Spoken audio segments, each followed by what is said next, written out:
This is Creepy and Geeky, a part of the Morbidly Beautiful Podcast Network.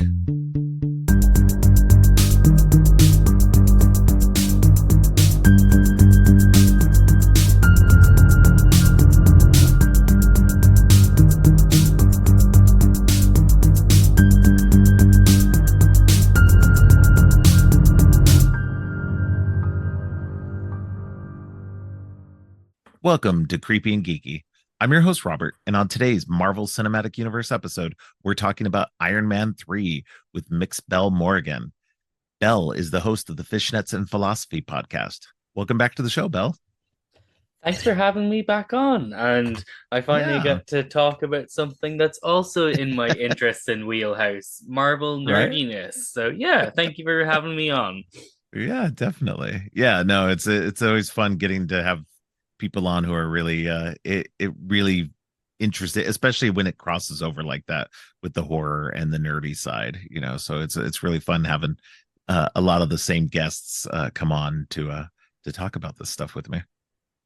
Exactly. No, I'm excited, looking forward to it. And especially as before we go into talking about the movie itself, but when it comes to films of the MCU, Iron Man 3 is one of the ones that I happily go back and rewatch a lot because it's one that I genuinely enjoy. So I'm happy to talk about it.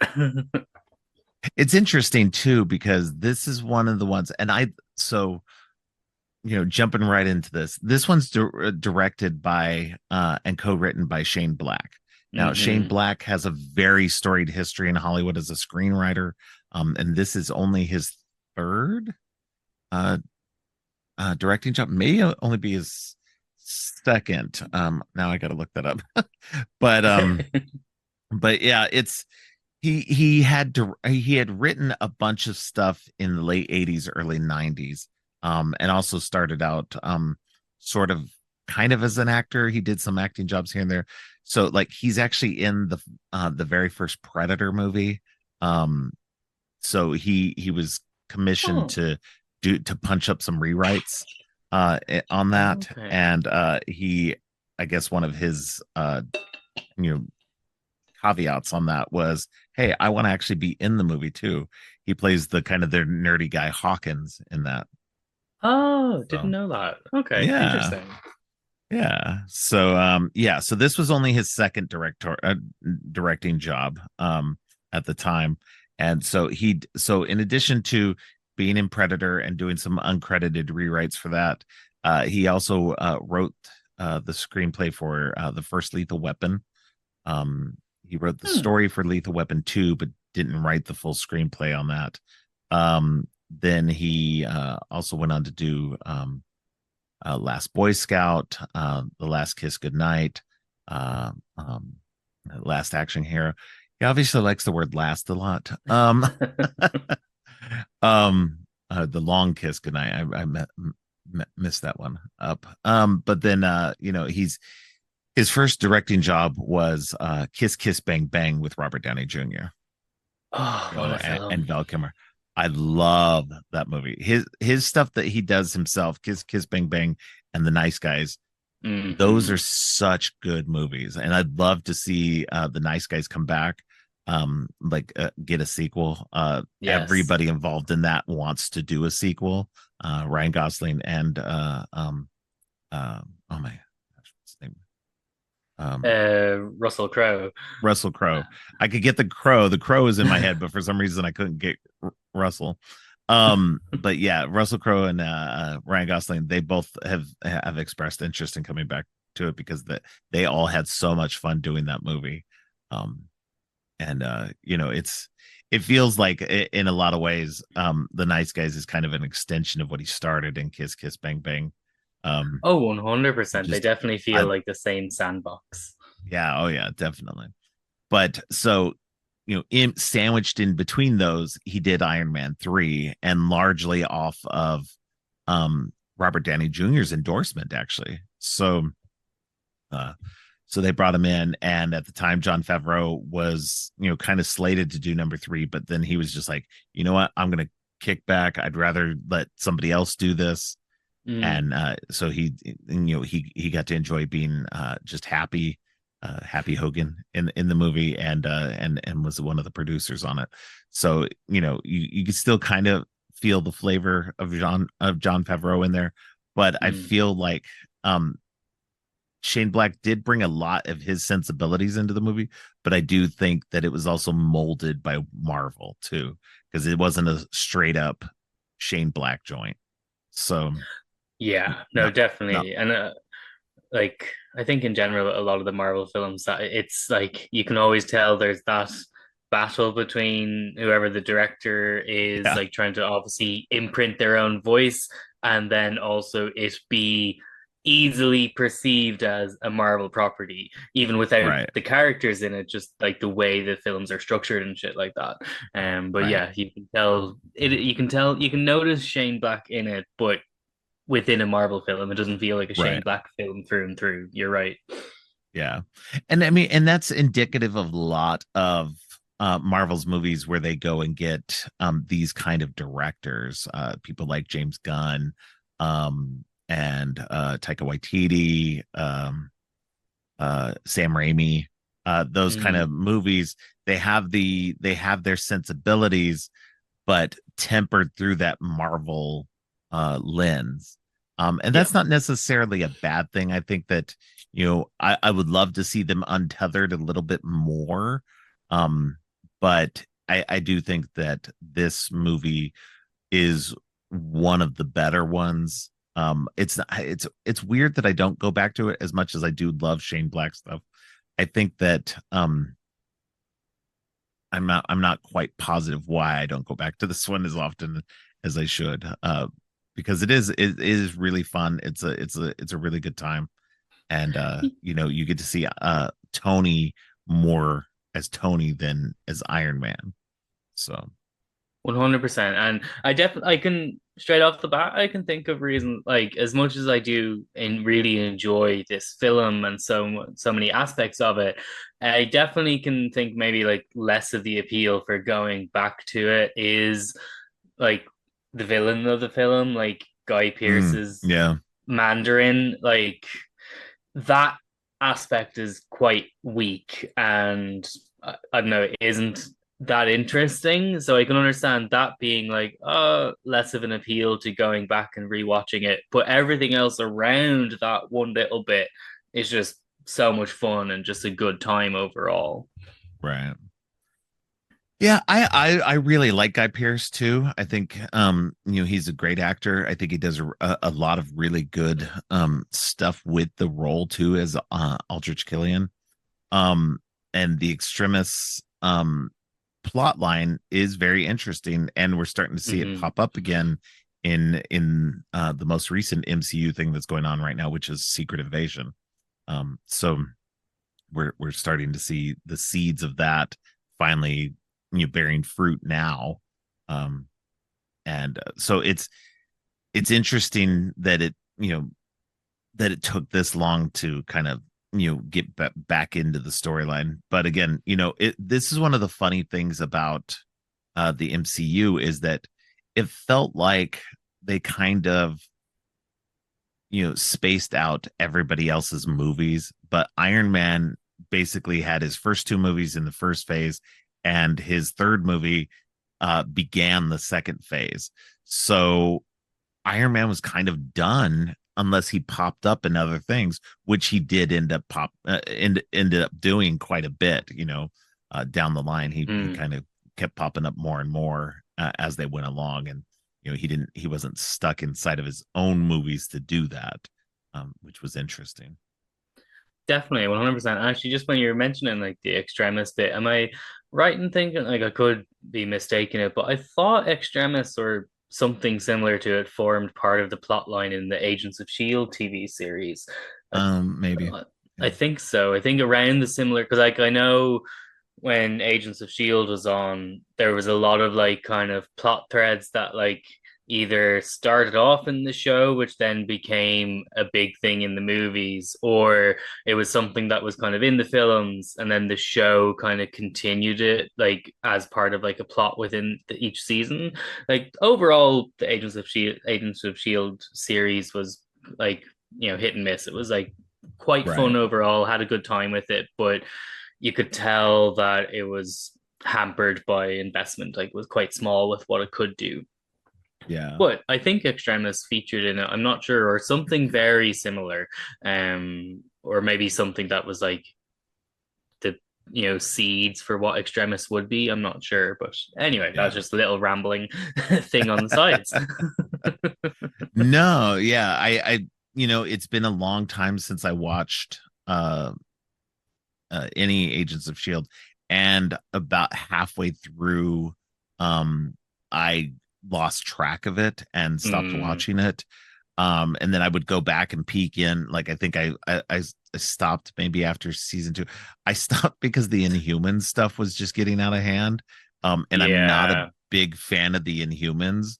And so it was just like, okay, this is getting boring. This aspect of it's getting boring because they were pushing it so hard, both on Agents of Shield and then also in the comic books, they were Hmm. pushing Inhumans so hard because, at the time, Fox owned the X-Men, Yeah. and they couldn't, since Marvel couldn't do anything with the X-Men, they were trying to push up the Inhumans as an X-Men surrogate. Yeah. And which I understand, but at the same time it just didn't gel right, and that's why it, like when they finally made the Inhumans TV show, it just went nowhere, Oh yeah. because it was just a terrible idea. Yeah, So that one did not really go have any traction at all. That show was a no. it was a dead runner from the outset. But I did like that Anson Mount, who was Yeah. Black Bolt, reprised his role in the Doctor Yeah. Strange film. That was nice, even though it was a short-lived Yeah. reprisal. But Yeah. But yeah, um, so I don't remember a lot of what happened in Agents yeah, of there's Shield at this point. I need to go back you and rewatch it again. I think with that series, before this becomes an episode about the Agents Yeah, of yeah. Shield TV series and Iron Man 3, but I think with that one, the first kind of 3, 4 seasons at best were really strong because like the entire plot thread was following Hydra and the fallout of that, and it was Yeah. really interesting. But then once it, as you said, it started going further into the Inhumans and all that stuff, it went downhill very, very Yeah. quickly. And yeah, I think in general, just the Inhumans, like for me, there was always less appeal because, like, you know, the X-Men, these are just a different type of evolved human. Like they are humans, Right. but mutations have happened. Whereas Inhumans was very much, no, no, this is like alien space magic has infected Yeah. people and changed them. So it's like, no, they're not really humans anymore. They're actually like a different type of space creature. So it's not as Right. appealing. Right. And I think it's fair to talk about Agents of Shield around at this time because it was pretty big and they were trying to kind of go back and forth a little bit. Yeah. They were less successful about it as it went along, but they were trying to um lay plot lines in Agents of Shield that were like kind of like they would have the Agents of Shield crew kind of pick up after the events of what was happening in movies so Hmm. that they could kind of expand the storyline a little bit better, or a little bit more, not necessarily better, but a little bit Yeah. more. So you'd have you'd have a little bit more time with, say like, the fallout from Thor: The Dark World, or especially Hmm. after the events of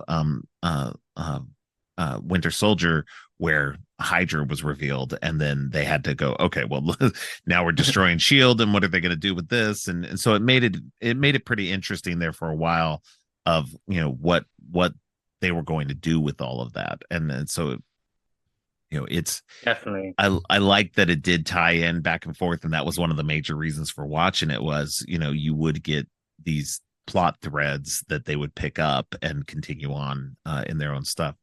But getting back to Iron Man 3. So Iron Man 3, is literally the movie right after the first Avengers movie, Hmm. and Tony is suffering from basically like an anxiety It's basically issue. PTSD almost. Like he Yeah, has PTSD in like a lot of ways. PTSD Yeah. almost. Yeah. Yeah. And so he's dealing with that, the aftermath of going through that wormhole and almost dying.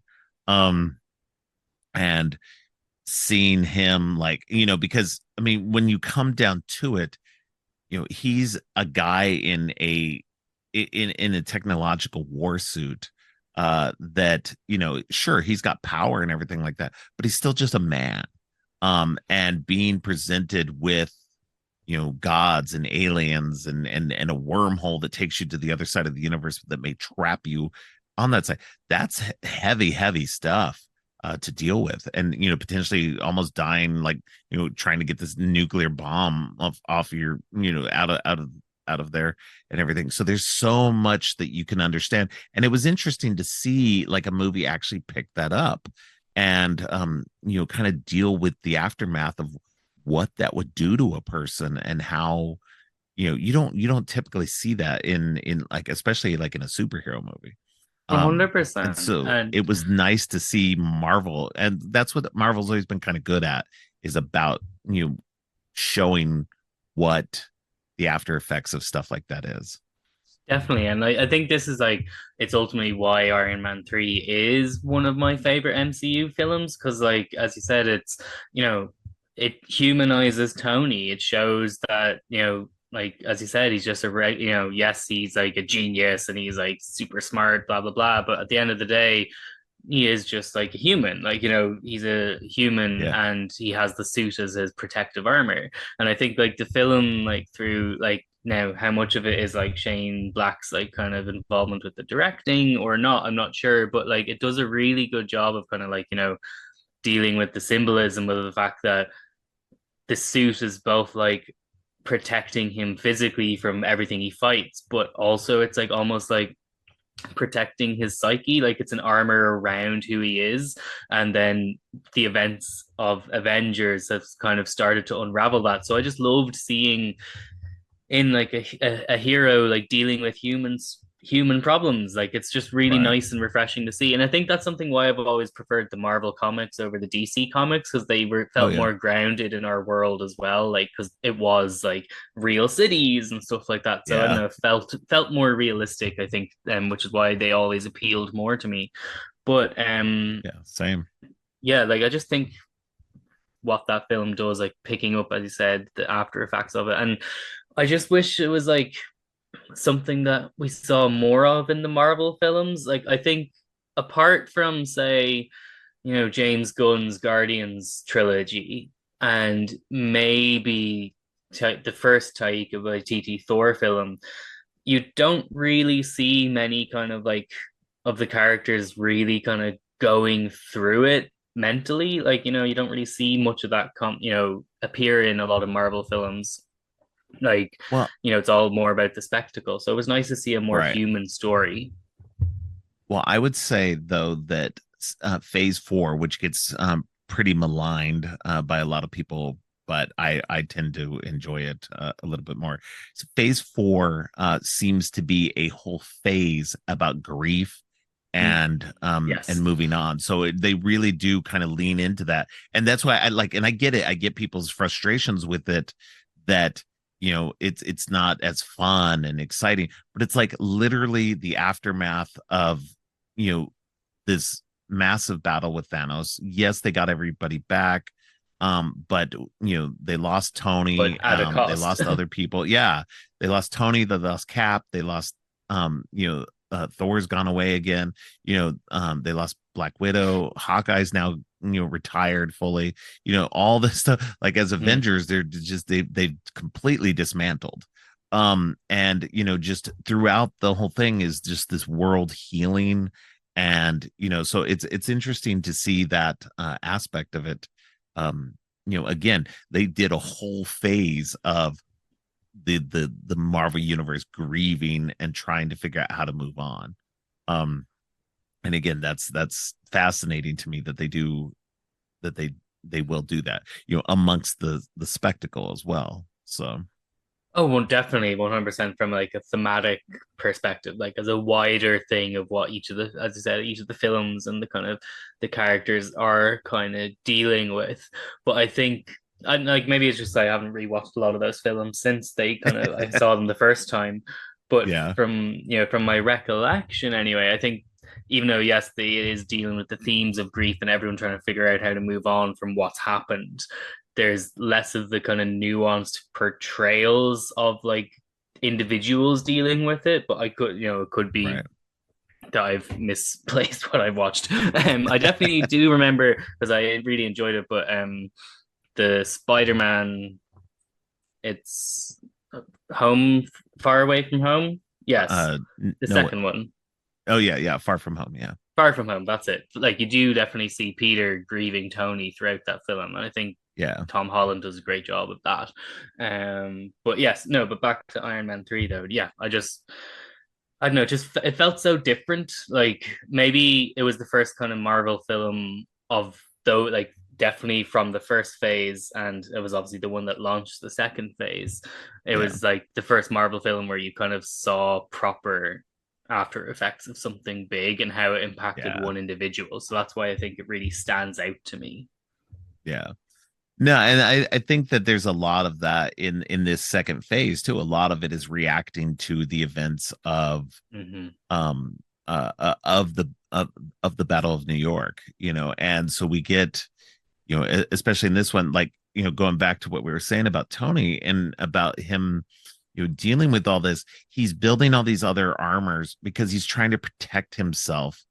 Like he feels like cutting himself off from the world in a lot of ways by like putting a barrier between him and the world, like being in the suit. And that's what's interesting about this one is he's built all these armors up because by the second one, or by the Avengers, he'd only built up to like Mark 5 or 6 or something.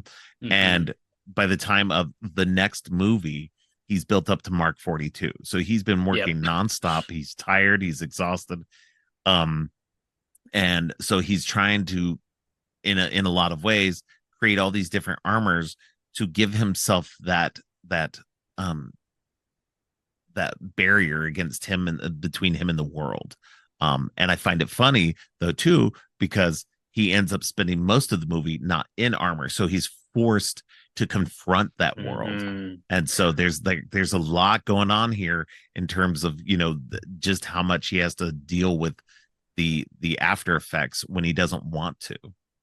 100%. And also, like, like from a symbolic kind of messaging as well, the armor, everything that his work basically post the events of Avengers, the Battle of New York, it's his coping mechanism. As in, rather Right. than confront what he's gone through and try and process it and deal with it, he's dove into work. This is what he's doing to kind of, as he like, stop himself from feeling those big emotions. Yeah. And it's, from a symbolic thing, you could almost like say it's like kind of quite similar to, anyone who's going through any type of thing where they have some form of coping mechanism, whether it's like substance or whatever, and that's taken away from them, and then having to deal with the core of why they were using that coping mechanism. So I think the film just has such a great like through like, and it's a really like funny film. Like there's so much humor in it, but Yeah. underneath it, it's doing a really good job of showing a character just dealing with his emotions. And I think it's like, again, coming back to like, we talk about Tony, he's this like, larger than life, the representation of like, ego, like that's what his character is. So to kind of see him feel so human and relatable, it's Right. really refreshing. It's really nice. But yeah, I just Yeah. yeah, the film does a good job of what subject matter it's tackling. Yeah. And and it's interesting too, because while it's doing all this, this is the first movie in the Iron Man trilogy that also branches out, and we get more character development of Happy Hogan, Mm-hmm. Pepper, and Rhodey. Yeah. We get a lot more interaction with them. We get a lot more character development. And so it's nice to kind of have all of that in addition to what Tony's going through. And it's not just the Tony show, which is fine because, everybody loves Tony Stark. Don't get me wrong.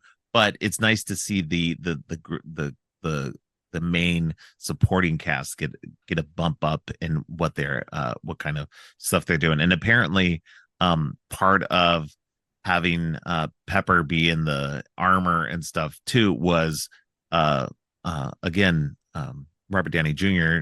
going up to them and saying, hey, you should give Gwyneth Paltrow some more action scenes. And Oh, that's what they okay. did. They gave her a little bit more to do in this one, and fleshed a lot of them, a lot of the characters out a lot more, so that we get to know them quite a bit better. Amazing. And also just I like that you say that because like I think this film does a lot of laying the groundwork for things that happen later on throughout the kind of different phases of the MCU. Like I definitely think if the Iron Man 3 as a film didn't exist, we wouldn't really have much of a foundational understanding for Tony's motivations in Avengers Age of Ultron. Like, as in, this is a Mm-hmm. direct lead into that, as in, you can see everything he's gone through, and now this is why he's, as you said, he wants to put a suit of armor around the Earth. Around the And I think world, yeah, exactly, and I think Iron Man 3 is kind of showing how Tony gets there. But then also, as yeah, well as you mentioned, Pepper in the armor and stuff like that, we see that in Avengers Endgame, when they have the yeah, really big, amazing, all the women of the MCU yeah. fighting and kicking ass, and that she's part of that montage as well. So yeah, no, I think that was a really cool to see that happen in this film too. Yeah, definitely. And then, and Happy Hogan getting his more screen time and everything. We get him more. He gets transitioned over into the Spider-Man trilogy a lot more. Mm-hmm. And so he becomes a secondary character over there, which, a lot of the groundwork, because in the first two, he's kind of okay, he's funny, but you don't get a lot of interaction with him. And in this one, they bump him up. The comedies, he becomes Yeah. like the comedy guy a little bit more. And so, having him transition into that, and then later on getting a significant role as a supporting character in the Spider-Man movies, is just that much better because we've gotten to know the character a little bit more in this movie, and laid that groundwork for all of that to come later. Oh, Um, 100%. And I definitely think, as you said, Happy is like a lot of the humor scenes in this film kind of hinge on Happy. But I think as well, yeah, Happy as a character, and like you were kind of saying earlier, how Iron Man 3 compared to kind of the other ones really kind of fleshes out the characters in Tony's periphery. Like it's not just the Tony show, as you said. And yeah, I think this one really shows how much Happy means to Tony, as in like yes, he's actually like yes, like obviously Pepper is the woman he loves, and that's the romantic side of things. But I think there's like almost like a deeper bond between him and Happy, like because obviously Happy's been there longer than Pepper, yeah. so it's like I think it does a good job of showing why they're so interconnected. And then and it's always interesting to me too, because they've been friends, but they're also, Happy always takes that subordinate place. Mm-hmm. He's more than happy to, and always is just like, yes, they're friends, and yes, they can joke with each other, but he knows that Tony's his boss. Yeah, Whereas, you know Rhodey, on the other hand, is a friend and somebody who doesn't take Tony's guff. He's yeah. always, giving it back. And so it's interesting to have that dynamic with a friend like that, it's, you know, kind of a cantankerous friendship a lot of times as well, because they don't always, it's always weird to me, like how they became, like how they can maintain a friendship, because they are such different people. So, and don't get me wrong, different people can be friends all the time, and that's what makes it work.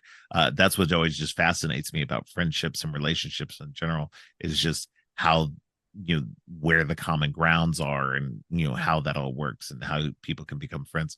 So it's interesting with that relationship that they do manage to, and you see it because they, once they're in Killian's compound and working together, both of them without armor, Mm-hmm. they kick ass, so it's a 100%. And especially Rhodey. So definitely 100%. But I think like you said, like Rhodey and Tony, like they've got, as you said, more of like a not an antagonistic friendship, but I think it's more of a like that type of relationship where they have a lot of respect for each other, even though they may not, as you said, not have a lot of common ground, but they kind of respect each other, like who the other is. And so I think even though they're at loggerheads a lot of the time, ultimately they'll always have each other's back type thing. I think it's that type of relationship, but it's nice to see that, Tony like isn't just he hasn't just surrounded himself with like sycophants who will just say what he wants to hear. He has right, people in his life who are gonna call him out on his bullshit, which I think is what you need to kind of be a functioning human. So I think it's good to absolutely. see Tony has all these different people in his life. Yeah, no, I agree. It's like pretty much, Happy may, you know, do what he wants, but he definitely still gives it back to Tony.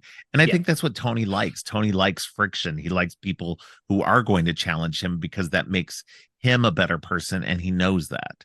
He doesn't want just people around him who are just going to do what he says and do what he wants. He wants that friction because that helps him not just be a better person, but helps him think better, gives him better ideas and stuff. So it's something that you can see he's aware of and seeks out challenging people.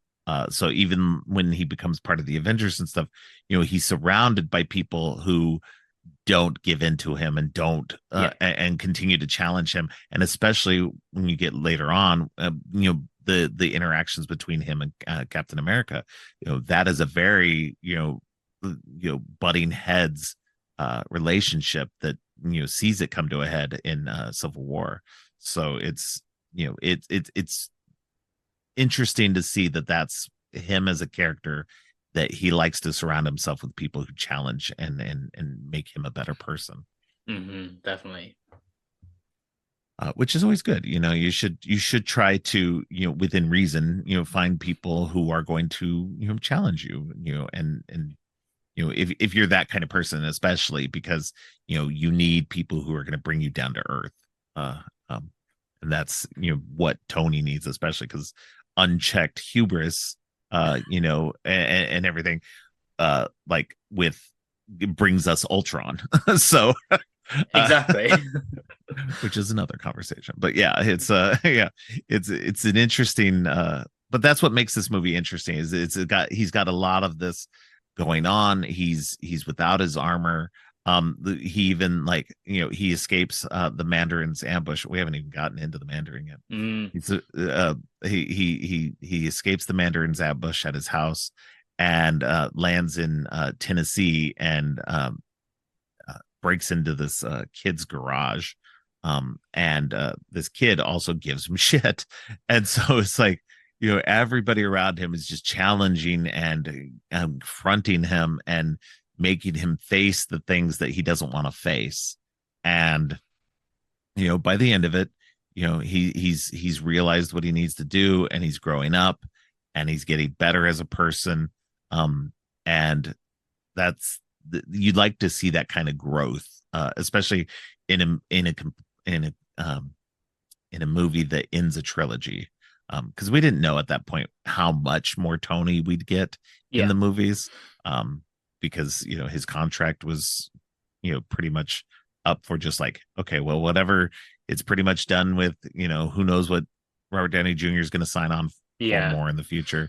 And so it was nice to get more for sure, but at that point it was nice to see at least a complete arc for his character. And if that had to be the last Iron Man movie or last Iron Man performance, it was a good place to go out on for sure.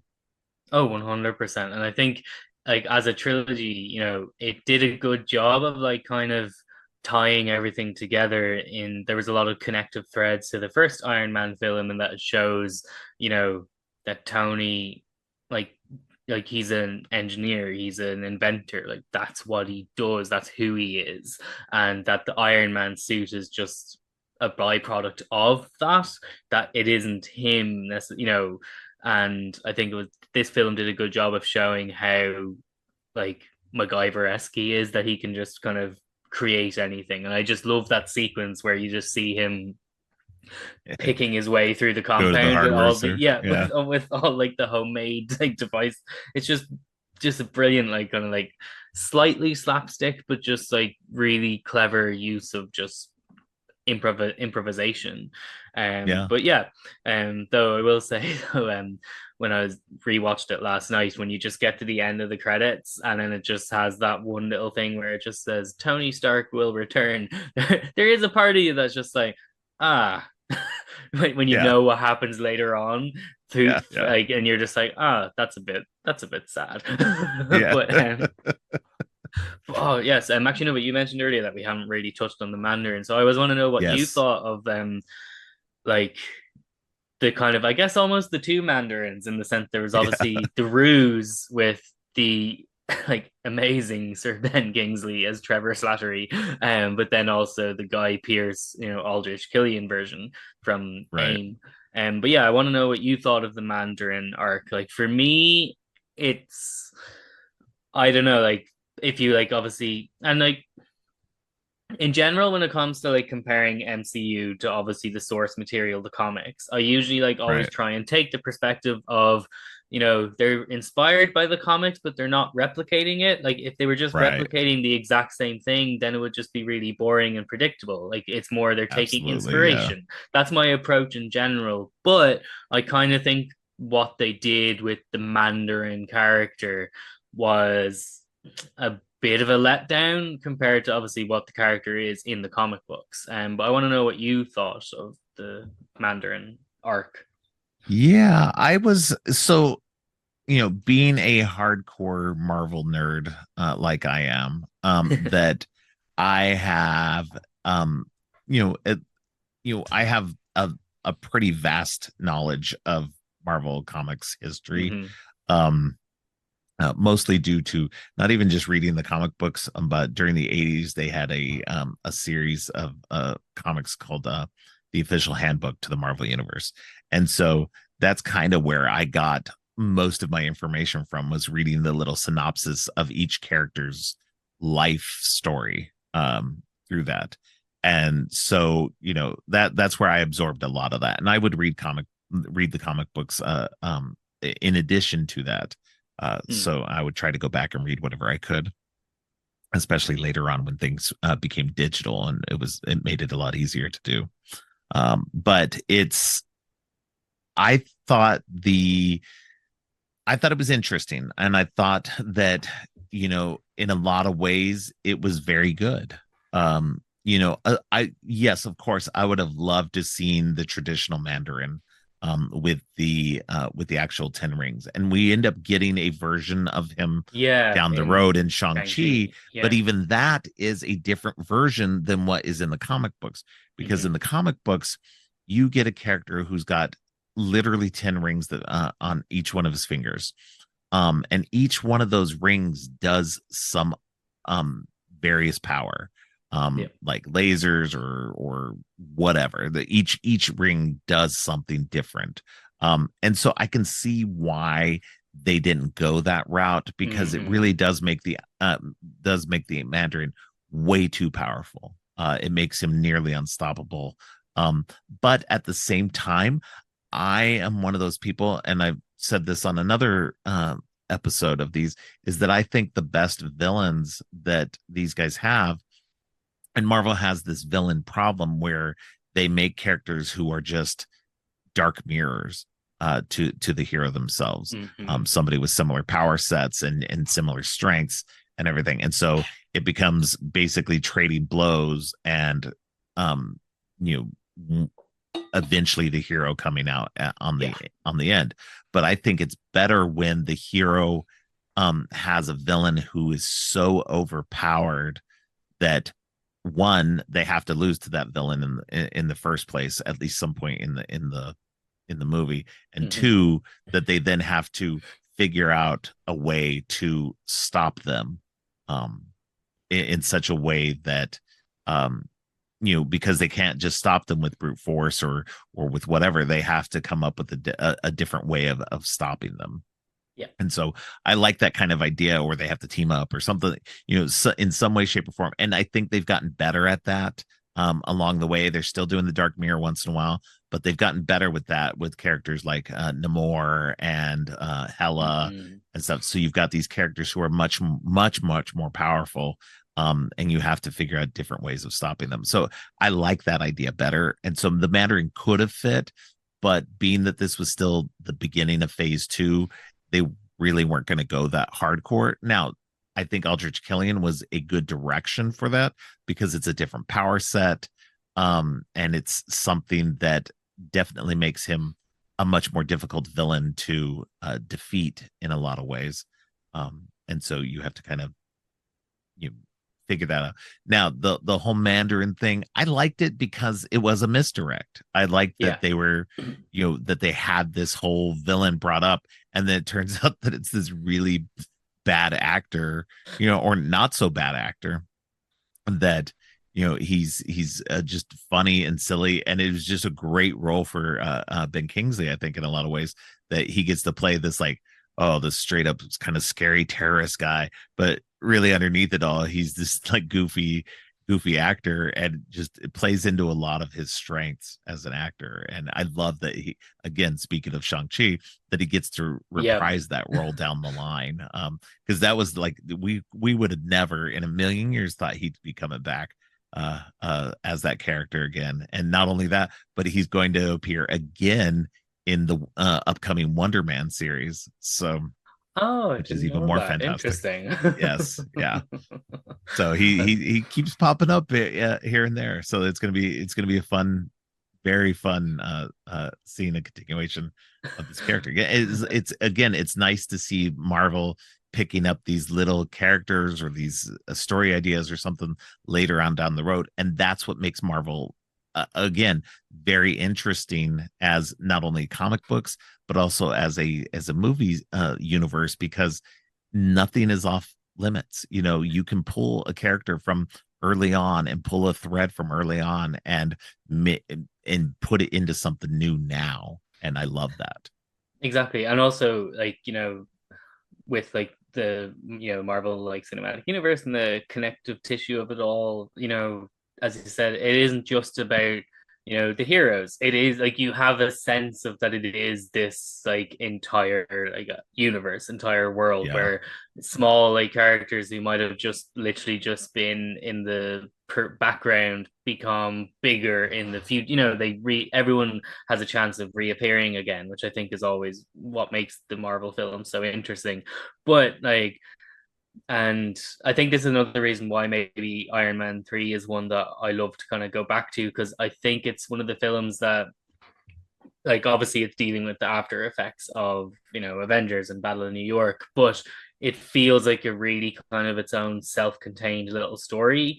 And I definitely right. think a lot of the later phases of the MCU became all about being one overarching connected story, where it's like each film forms a part of the wider puzzle, which like is fine, it works, but I can understand why people do get a bit of fatigue. But that's why I like when Marvel goes back to doing the kind of self-contained standalone stories that, yes, it is part of the same connected universe, but it also kind of just exists in its own little pocket. Like that's why I really like Iron Man 3, because it's loosely connected to the events of everything, but it's its own just self-contained little story. Right. Yeah. And again, I think that's kind of what they went back to with phase four. Also, they knew Yeah. that, they were picking up the threads, that whole grief motif that was going on. But they were also kind of, and again, of course, with the 1-2 punch of Spider-Man and Doctor Strange in that one, they were really kind of opening up the whole multiverse idea. But we still had these stories that, even though they were part of that overall story, I think they're getting better at mixing in the stories and making them feel like they're more of a one-off. You Yeah, get a like whole more of story a just in one. Yeah. individual character story rather than Yeah. this film is literally just a piece of the wider jigsaw, like, Right. which I think Yeah. it is like such a tricky thing overall for the MCU to tackle with, because obviously because it is such a shared connected universe, everything is connected, everything can play into each other. So it's like, it's a hard thing to balance, to stop films feeling just like Yeah. conveyor belt films. So I can it's definitely a struggle, that's for sure. But yeah, no, I just, for myself with Iron Man 3, and just coming back to, we were just loosely talking on, like, the Mandarin kind of arc. Like, I I love the misdirect with Trevor Slattery. Like, I think that whole angle is just really clever. I love that bit. And again, it brings in a lot of the humor that this film has. I Right. think it's just like, I do, I guess, like Guy Pearce is good at doing villains, but it's kind of like he has one of those real punchable faces as a villain. So it's just like, anytime he crops up in a film, automatically I'm just like, he's the villain. Like, there's no, I just, you just know it. Like, he's never going to be the hero. He's never the good guy. He's always some type of antagonist or a villain. And I just think he does have a bit of a punchable face, which is why he lends into villains well. But I don't know, like, I just, there was aspects of the character I liked. And I think there's things with the character that they could have really leaned into and done more with, in the sense that, when you see, like, obviously how Aldrich Killian is at the start of the film, and then how he looks later on post using Extremis on himself and becoming, like, the representation of the Mandarin, I guess. Um, Right. you know, I think his character is one of those characters that, like, there's the foundation of it being a character that you could say is like kind of like a little bit incelly and stuff like that. It's that Yeah. type of, like, he needs to be a better version. He needs to be better so that he can get the woman. He can get, all these different things. Like, he's not happy with who he is. He needs to change himself. And so I think there's definitely elements of that they could have, like, maybe leaned into more, but they didn't really pick up that part of his character. And I think it was just more about wanting to get revenge on Tony, which, Right. like, I guess it works, like, as a plot. Like, I guess it works. Obviously, he felt like he was, you know, not appreciated or respected by Tony, and that's where his, like, kind of, his main logic is what's motivating him to have set up AIM, and to then his long game is to get back at Tony.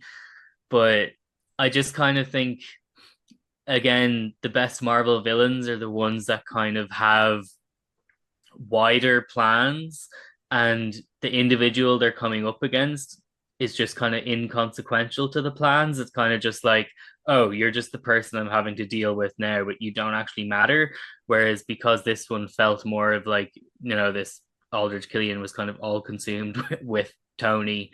It, I don't know, like, I don't know. There's things that I think they could have done better. I'm rambling a bit, but overall, like, I thought, as a villain, there was definitely aspects that were interesting, some bits that I thought could have been better. I Oh still yeah. always laugh ridiculously at the breathing fire bit, because it just seems so out of place. And it's just like, are we supposed to laugh? Are we not? I don't know, but it's just, it always stands out.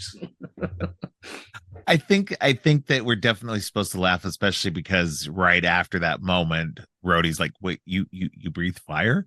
And so it's definitely supposed to. I feel like it's supposed to come off as a little bit of comic relief moment. You're supposed to be surprised by it and go, "Wow, that's cool," and then also laugh at it being kind of silly. Yeah, this Um, is incredibly absurd. but yeah, I agree. I think that Aldrich Killian as a villain, his motivations are definitely shitty, Yeah. to put it mildly. It definitely, yeah, like you said, it comes off very incel like, because he's his ideas and everything, he doesn't have any original ideas of his own. Yeah. Nothing of his seems to, like, everything was all Extremis was built off the back of Maya's work. Hmm. And it's, she, she, I didn't feel bad for her dying necessarily, because she obviously, she could have gone another way and not aligned herself with Killian. Um, and she chose to do that. I don't feel like she got a great death for sure. Like, I feel like she could have come around, given a little bit more time. But I yeah, Killian himself, though, he's not a great character. His motivations are bad. He's not really all that smart or good at anything. And yeah, it's not great. My biggest issue with this movie isn't even the Mandarin, like, my it's about AIM. AIM in the comic Mm, books is this huge group of um scientists. yeah. Now they all run around in what are essentially yellow beekeeper looking outfits. So I would Yeah. have liked a better update of that so they didn't look so dumb. And in the comic books, they've kind of updated them a bit so they don't look as silly, but they still look silly. And so it would have been interesting to see a version of AIM that was similar to that, just this group of scientists that have all come together for nefarious reasons. It's just, and that's what it is. It was kind of like Hydra, and it's kind of an offshoot of Hydra in the comic books. And it's just all the super smart science people all broke off and created their own group. And so Mm, it's interesting to not get that. And I would like to see them pick that up at some point and see that maybe AIM became something bigger and better in a way than what just Aldrich Killian had it as. So it would be yeah. interesting to see that aspect. But yeah, it was kind of frustrating to get a tease of what AIM could be, but then it went nowhere. So it's more of like an Easter egg for hardcore Marvel nerds than Yeah, anything exactly. else. So And like it's one of the things I wonder, like, would because I do remember even at the time, like, I think overall, a lot of people, like, at the time anyway, weren't super pleased with Iron Man 3. And it is one of the ones that I hear a lot of kind of like mixed rumblings about. Like, I don't think it's yeah, like a super fan favorite. And I think the reason of that is like the reason a lot of people didn't really like it are the reasons why I love it, in the sense that it isn't just an Iron Man film, it's a Tony right. film. Like, it's about Tony, and Yeah. that's why I love it. Whereas I think a lot of people just wanted another Iron Man film where it's just They Iron wanted Man a being straight up Iron Man. superhero film. Yeah, Yeah. exactly. Whereas this is like Shane, they're trying to do something a little bit more nuanced and different. And maybe it was too early on in the MCU for people to be ready for that. They were just like, no, no, we need to have another good few films before you start like dealing with emotions and shit. Just what let us watch stuff blowing up, please. But I think that's bold of Marvel to do, because they were Yes. just like, look, we are not just straight ahead superhero things. And even in phase one, they weren't simply going for straight up superhero Yeah. nonsense. Which is, they were trying to go for multiple layers of storytelling. And that's what, to varying success in that first phase. And even in the second phase, I think the second phase is much stronger than the first one. In a lot of ways, we get, to me, more hits. Iron Man 3, Winter Soldier, Oh um, yeah. and Guardians. They're all huge moments, and I'll argue that the first Ant-Man movie itself is also a big part of all that. I think it's a much more successful movie than people give it credit for. But we do have two of kind of like the rockier moments: Thor: The Dark World and Age of Ultron. So, Mm. but I feel like this is still stronger in a lot of ways, because the ones that hit, Iron Man 3, Winter Soldier, and Guardians, just those three combined, hit so big and so well, that they kind of inform the next two phases, like, or the next phase, in phase 3, which goes in that much bigger, better direction based off those three movies. And they inform a lot more of what the characters are like going forward. So Oh, definitely. Like I definitely think as we were kind of like touching on earlier, Iron Man 3 is a real kind of like it's a kind of really integral kind of linchpin film in that like it does lay the groundwork for so many things that are picked up later on in the MCU. So I yeah. think it's a really underappreciated film. Like I think it does a lot. And also like compared to Iron Man 2, it's much more enjoyable and better on the Oh yeah. rewatch. Like Oh I yeah. kind of like Iron Man 2 is one of the ones that I whenever I'm doing like an MCU rewatch, I tend to skip Iron Man 2 because I'm just like it's fine. It's fine, but it's Yeah. not super exciting. Whereas Iron Man 3, I just think just really, picks up what Avengers left down and runs with it. And it really does a great job of it. And also as well, it's the only MCU film where we see a group of White House clerks being formed into a connective monkey formation in the air Yeah. before being dropped in the water. No other MCU film has decided to be bold enough to pull that off. So. Yeah. And apparently that was all done practically too. That was a bunch of skydivers, just, Wow. they work together to make that work and stuff. So yeah, it's that wasn't green screen, that wasn't digital, that was while they're all falling and stuff like that. I'm sure there was some digital here and there, Yeah, but but a lot of there was a aspects of it, large it part of was it that was done practically, and that's impressive. And you always I always will champion practical. I'm one of those people that likes the good mix. I like that and yes. Marvel seems to, as much as people poo poo Marvel and their visual effects and stuff like that, I think they do as good a job as they can given the time constraints and stuff. They need to definitely pay their visual effects people more money and give them a little more Mm-hmm. time on things. And I'll continue to say that, but for the most part, I think that they do okay, and I like that they do a good mix of, because generally speaking, when we're looking at Spider-Man in New York and stuff, and you realize, oh, he's not actually in New York this whole time. It's just Yeah. he's in something and they've kind of like digitally put in New York, and you're like, okay, that's actually really impressive. So when you see the Yeah. making of kind of stuff like that, it's a lot more impressive than people give it credit for. So Yeah, it's a tricky thing. I'm the same. I definitely like value like a mix of it all. Like I think yeah. particularly when you're someone who like, like ourselves who are like fans of horror and stuff like that, horror, like the lifeblood of horror, so much of it is practical effects. So Practical, like, yeah. being out like, trying to like when I love when the big budget kind of Marvel films and so or even like the Star Wars films as well, but like those kind of big budget fantasy films when they still like use practical effects for certain because I just think it makes like certain shots like work better but also feel like it. Maybe that's again why that scene, as you said, with the people all being connected and dropped into the water, why it just feels like so tense is because it's not just done on a screen. There is like practical elements to it, so it feels more real. Yeah. So yeah, but trying to find that mix is important because obviously there's so much like particularly with the big giant space battles and all that type of stuff that can only be done digitally. You can't really do that practically. So being able to mix both, that's I think what Marvel overall does a good job of. Um, yeah, I just really enjoy Iron Man. Like there's just so much that it has going for it. And also we haven't Oh even yeah.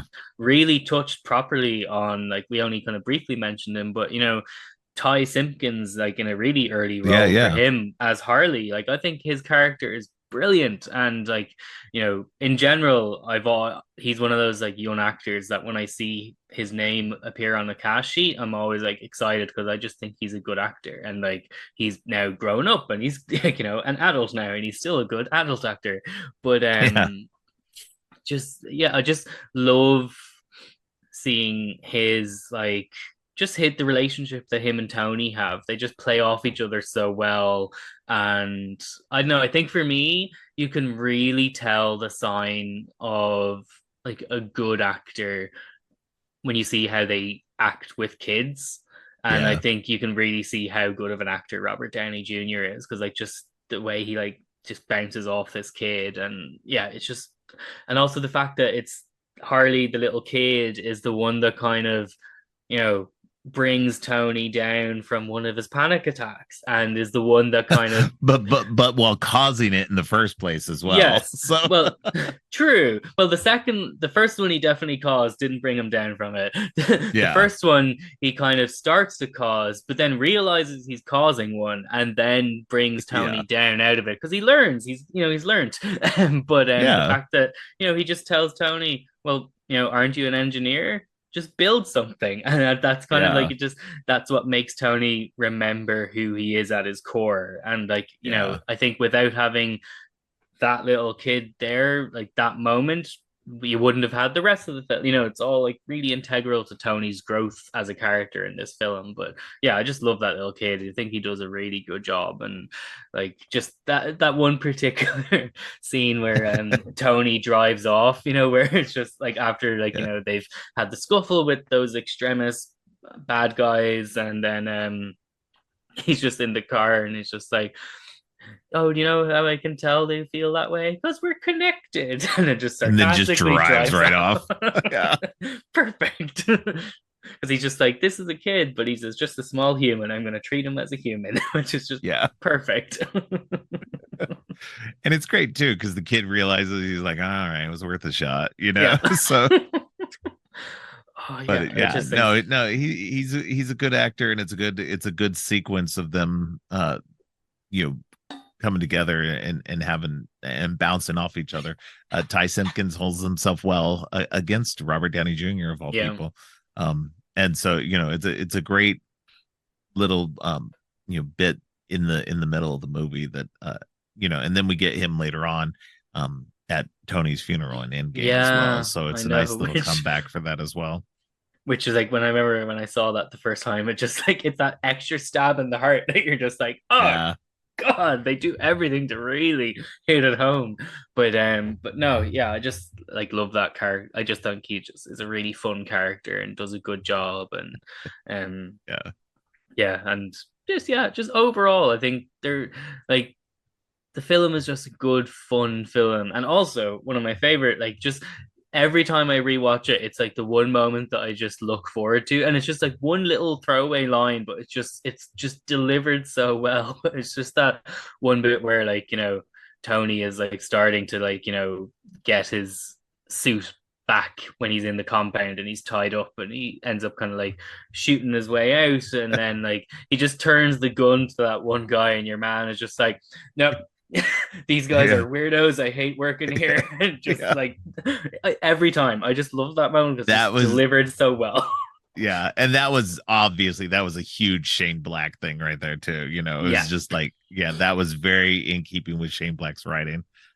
So yeah, there's moments here and there you can see Shane Black's like kind of the way he writes, because he largely does more and like I said, based off the list of movies he's done, he does more buddy cop, yeah, um like detective kind of noir style type things, and so it's more in keeping with that, and you can feel it peak out once in a while. It's a different.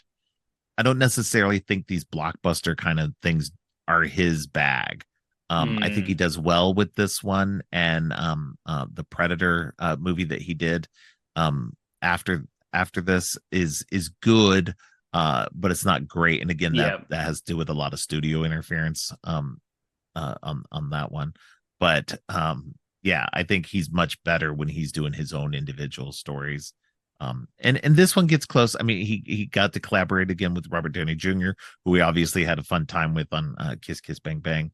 And if anybody hasn't seen that movie, please go see it. It is so good. oh, Um, yes, Robert Downey Jr. and Val Kilmer, they are so like good together.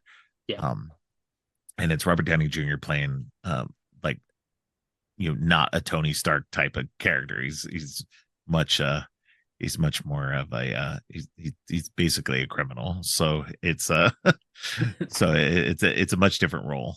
So, yeah, but getting back into the story of this though too, Mm, because I had a thought about this as we were talking, that it's interesting, the parallels between Tony creates basically a, he says this in Iron Man 2, that this is a high-tech prosthesis, Mm, that in a lot of ways this is, um enabling him as a person to become a much stronger person. But we get this with the soldiers as well. They volunteer for this extremist program because mm-hmm, they have all lost a limb. And so, um and you see that later on, that the vice president is siding with Killian in all of this so that he can potentially get his granddaughter's leg healed with extremis. You see her at one point, weird, funnily enough, played by Jenna Ortega, who at the time was like nobody, oh, but she is now a much bigger actress. I didn't even So notice that on the rewatch. I must admit, I was just like, I guess it's just like such it's like so a quick, you barely non-noticeable see her. character. Yeah. Oh, okay, interesting. Yeah. But actually, just on it, like spinning off from that, like I do, think it again that like the whole like where extremis, I guess, comes from. And, obviously it is Rebecca Hall's character. I can't remember the character's name again. Maya. Yeah. Maya, thank you. Even though it's obviously her idea, which Killian kind of Yes. takes and funds, but it kind of, I think it is a representative of like a lot of like Killian's thinking as well. Like, it's this type of like messaging of like, that people, people who do have like, like missing limbs, or, are not 100% fully able, they're disabled in some way, are like not full humans, or they're flawed in some way, and that Right. extremis will fix and cure that. So Yeah. I like how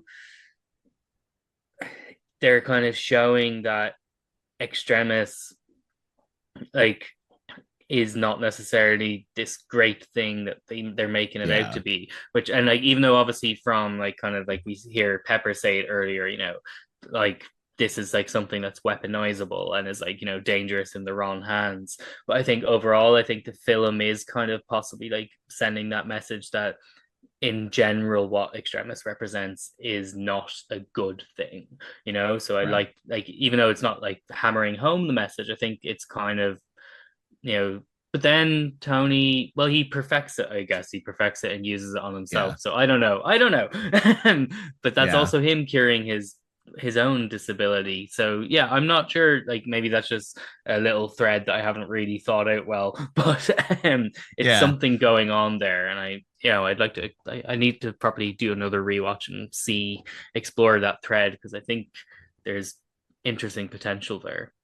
Well, and it's interesting too because the people that Killian is has, you see him in video clips that Tony gets access to, that he has been experimenting on these people, and that they're all soldiers. He Mm, didn't pick just people who had accidents or anything like that. He is specifically choosing soldiers, and the soldiers that we see, the now ex-soldiers that you see that are part of his group, are people who are not the best kind of soldiers. They're the ones yeah, who are cruel and mean, and so it's, and that's not to say that some of them aren't, good people and just doing what they feel they need to, but by and large the ones that we see quite a bit of are the ones who are just, you know the kind who are just kind of like Killian.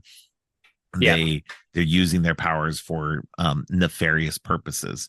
And so it's interesting to see that that's, again, he's choosing these people because of those particular psyches that he wants to engage with. He wants people that he knows will do the dirty work for him.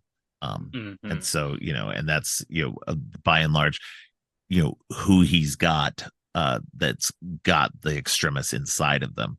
So it's an interesting thing that, again, perverting the work, the original intention of Yeah, this, in a lot of ways, because he wanted to, he wanted to show that it could heal people, but then by doing that, he wanted people that had power that would then use that power towards his ultimate end goals.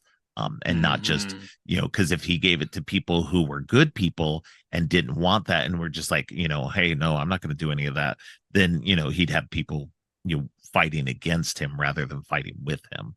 And so it's an interesting perspective on that as well, that he's specifically choosing these kind of people to do that with, rather than just healing people, like was the original intent that Maya had with that, was that Maya wanted to help people. So Yeah, and like I think actually contrasting Maya and Killian is really interesting because like Maya, like you know, she isn't really a villain in the story, no. but she is like that type of like almost that type of like Dr. Frankenstein-esque type thing of like someone, starts Yeah. out with like potentially not terrible intentions, but then it gets twisted and Right. the power that can come from creating something becomes like intoxicating and you want to achieve it no matter what. And like, you put your morals to the side to achieve your goal. And so I think her character arc is quite interesting. Like, so she's not really a villain, but she's not really a good person either. She's kind of like Right. conflicted.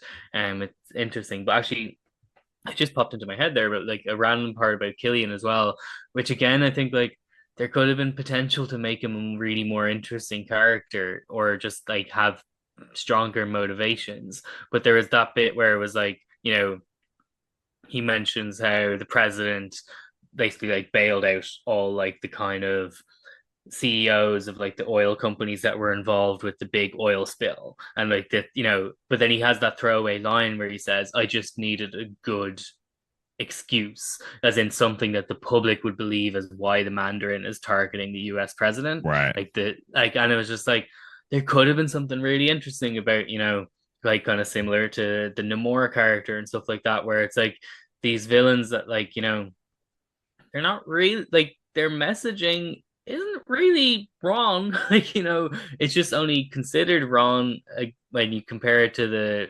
interested parties that are in power. But realistically, what they're actually fighting and striving for is probably something that's beneficial.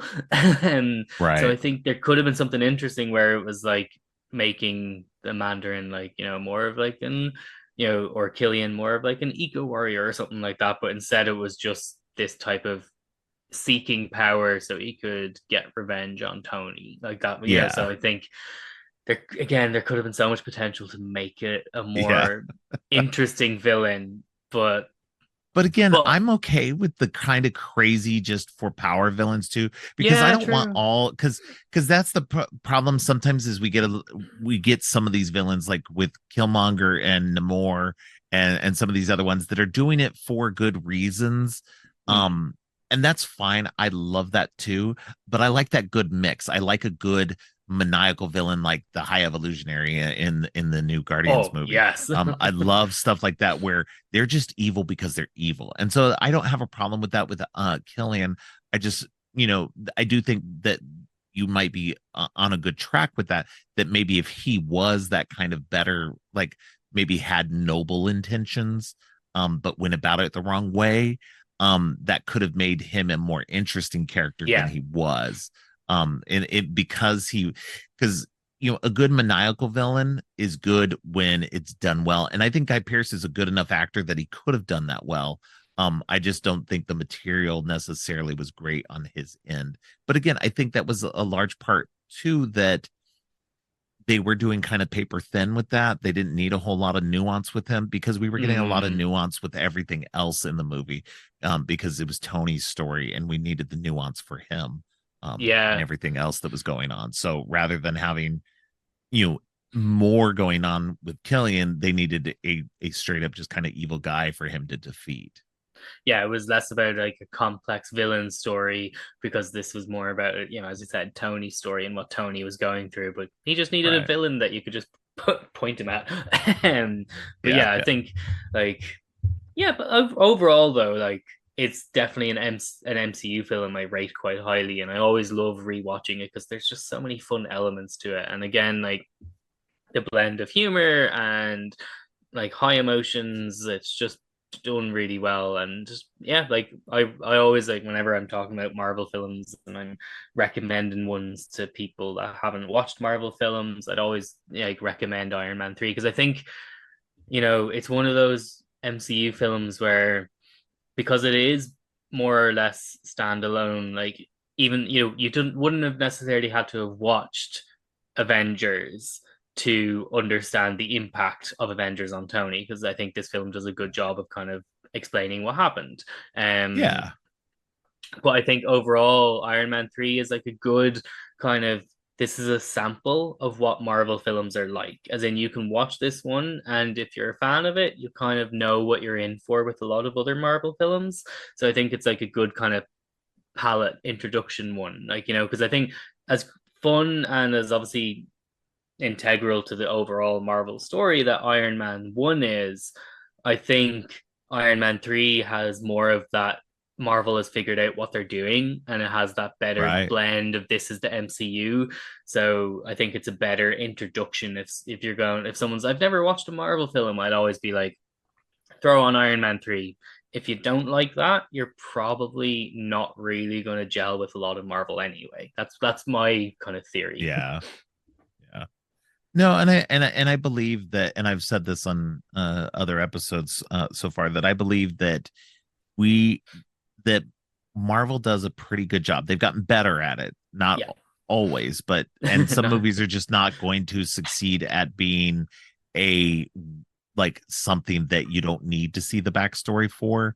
Oh yeah, But I think 100%. they're getting better at doing that where you don't need to see the other movies to understand what's going on. And I think even if you went into Endgame and you've never seen a Marvel movie before and you go into Endgame and watch that, I think you can understand it just enough that you would enjoy it. You don't need all the backstory. They tell you enough Yeah. in that movie to understand what's going on and just to enjoy it just as its own movie. And then if you feel like, hey, I enjoyed that movie, I want to know more, you can go back and learn more. And Yeah. I think that's what's best. Again, that's what I love about Marvel in general, even in the comic books, is that you can read a comic book and go, okay, well, there's more story obviously in the background of this. I love this story, but I want to know more. And then Yeah. you can go back and learn more. And they're trying to do that. They don't always succeed. I'll admit that, but I do think that they're getting better at it for sure. Definitely. I think they're learning from their, like, mistakes. And I think it's definitely, they've made obviously pre the different strikes being announced and all that. But the fact that Marvel as a studio had already kind of made the decision to kind of spread out a lot of their releases, I think was a good idea, because like they're obviously clued in and knowing that there is like a kind of, I guess, general fatigue setting in with people. So like Right. spreading it out and making it less of a, oh, you're gonna get 4 Marvel movies this year, and making them more event things rather than just, oh, each quarter there's a different one. I think is a wise move. Like, so Kevin Feige, knows what he's doing. So I'm still excited to see Yeah. what else will come from Marvel. But yeah, Oh, I'm just like, absolutely. if in general there'd be like more kind of like Marvel films where they're given to directors that have their own, as I said, like sensibilities, like Shane Black's or Taika Waititi's, James Gunn's. I think that's an exciting thing, because like, you know when a Marvel film doesn't have like a director that has their own directorial voice, then that, I think they're the ones that tend to suffer and just blend in with everything. Like, but then on the Yeah, flip side, you absolutely. get films like, they gave, Eternals to Chloe Zhao, and that's obviously a director that has her own strong directorial voice, but that film as a whole, ugh, it's not one that stands out, unfortunately. So, and I'll get into this Yeah, in because that you'll have an episode, episode for each but one. Yeah. yeah, but I'll get into it. But I do believe that one is the problem isn't the writing or the directing or even any of the characters or anything like I think it has to do with the characters themselves, Yeah. not the actors or anything like that. The characters and the stories of the Eternals have never been that big of a thing in the Marvel Yeah. universe. They've tried several times in the comic books, but it never succeeds. It never really goes anywhere. People aren't interested in that. Obviously writers and artists have been interested in it, and they tried again even recently when the Eternals movie was out. They tried a Yeah. big huge crossover with the X-Men and the Avengers, and I'd say that for the most part it probably didn't succeed very well. Mm. It's just a storyline that is not interesting for most people. I do think that that even in the comic books and in the movie, that the overall themes and story of that movie will be more important down the road. And so Hmm. I think that there's possibility there. I don't think it's a terrible movie. I just think that the characters and the overall story aren't as interesting to the general audience Yeah, um, I think that that's the best would way to be put it. into stuff like that. Yeah, but I'll get more 100%. into Yeah. depth in that in a future episode, of course. Yes, of But course. but yeah, that being said, do you have anything else you want to say about Iron Man 3 specifically? Um, no, I think we've kind of covered all the major kind of plot lines and the major Yeah, bases of the story. Yeah, no, I'm quite happy with everything that we've touched on. And yeah, yeah, like again, like I'm a resounding fan of it. Thank you for giving me the opportunity to wax of lyrical about course. all things Iron Yeah. Man 3. Yeah, of course. Why don't you let people know where they can find you online? Yeah, perfect. So as you mentioned, I host my own little podcast, which is Fishnets and Philosophy. You can get that wherever you get your podcasts. And then on Twitter, I am F and P Pod for the podcast. And if you want to find myself and everything I do, both with the podcast and outside of it, I'm Mx Bel Morrigan, and that's all across the socials. Search it, you'll find me. Yeah, definitely give them a follow. I've been on Fishnets and Philosophy twice now, and hopefully again in the future. Oh, But you're always welcome back. yeah, it's a great podcast. Uh, Bell really gets into, kind of right now. You're still doing your why horror series, Yes. and it's been a pretty deep series. I'm on an episode of that, and it's a fun series. Just hearing other people's how they got into horror and what horror means to them. So it's Oh, thank definitely a you. fun series. Yeah. All right. Well, thanks for joining me again. Definitely be glad to have you back again for another episode. Amazing. I'll always happily come back and chat. It's good fun. Thank you again. Definitely. All right. Thanks again to Belle for joining me. Coming up on next week's shows on Monday, Dev Elson returns to talk about I Know What You Did Last Summer, and I Still Know What You Did Last Summer. And on Friday, Kat Velour returns to talk Thor the Dark World. Thanks for listening. Creepy and Geeky is a part of the Morbidly Beautiful podcast network. Please check out morbidlybeautiful.com/podcasts for more great shows. If you like what you've heard, please consider giving the show 5 stars and a review on Apple Podcasts and Spotify. Also, please share the podcast on social media to help spread the word. Make sure to subscribe on your favorite podcast app or at creepyandgeeky.com. Music for the podcast is Gratitude, composed by Jerry Smith. You can follow the podcast on social media at Creepy and Geeky on both Twitter and Instagram. If you'd like to follow me, I'm Geek Thulu on Twitter and Blue Sky, and geek.thulu on Instagram. You can support the podcast by ordering teas and more on TeePublic or by donating to the coffee page. All of the links are in the show notes. Finally, don't forget, stay creepy.